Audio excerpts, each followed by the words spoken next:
हमारे कार्यकारी अध्यक्ष पटेल साहब, वरिष्ठ नेता सुनील तटकरे साहब, हमारे पार्टी के युवा नेता पवार और सारे वरिष्ठ नेताओं का बहुत बहुत आभार कि उन्होंने मुझे पार्टी के महासचिव के रूप में नियुक्ति दी और साथ ही साथ राष्ट्रवादी युवा कांग्रेस, राष्ट्रवादी छात्र कांग्रेस और हमारे जितने पूर्वोत्तर 7 राज्य उनकी जिम्मेदारी सौंपी है।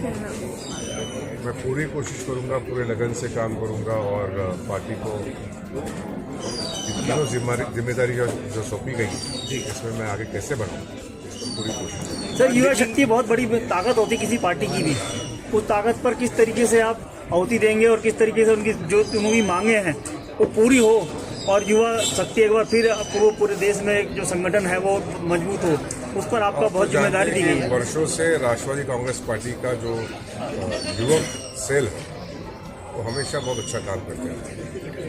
आज भी धीरज जी के नेतृत्व में राष्ट्रवादी युवक कांग्रेस का काम बहुत अच्छा चल रहा है। वर्षों से कई वर्षों से इन्होंने इसमें परिश्रम किए हैं और पार्टी की युवाओं में एक अच्छी छवि भी रही है। हमने देखा कि महाराष्ट्र में भी हमको ज़्यादा तादाद में युवकों ने साथ दिया। अब हमारी ये कोशिश है कि महाराष्ट्र के बाहर अन्य राज्यों में भी हमारी पार्टी का जो ग्राफ है वो बढ़े। इसके लिए हमारे पास कुछ कार्यक्रम हैं जिनको हम आने वाले कुछ दिनों में कार्यान्वित करेंगे। आपके साथ भी उसके बारे में चर्चा करेंगे। आज जो यहाँ पर बैठक हुई इसमें इन्हीं बातों पे चर्चा हुई थी। सर, आने वाले समय में बिहार में इलेक्शन होने वाला है, तो सर उसके लिए आप तैयार हैं?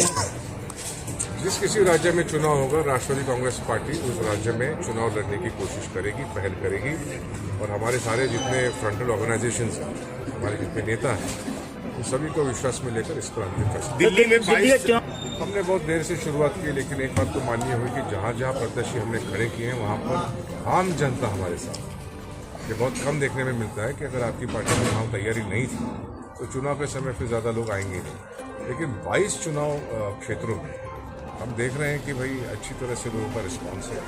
हमारे प्रत्याशी युवा हैं, थोड़े से अनुभव में कम हैं, लेकिन उनमें जोश पूरा है, इच्छा शक्ति पूरी है और मुझे लगता है कि 5 तारीख को जब चुनाव होगा और वोटिंग होगी तो 8 तारीख को हमें कुछ अच्छे रिजल्ट मिल सकते हैं। सर, क्या जो चुनाव जीतने के बाद लाइन दिल्ली में चुनाव के बाद की प्रक्रिया और इस पर मैं भाष्य करूँ ये ठीक नहीं होगा। हमारे महासचिव ब्रिजमोहन श्रीवास्तव जी हैं, वो इस पर कहेंगे या तो फिर प्रफुल्ल पटेल साहब। सर, एक प्रत्याशी साहब के साथ एक बहुत ही बुरा हादसा हुआ। पिछले कुछ दिनों पहले उनकी माता जी का इंतकाल हुआ।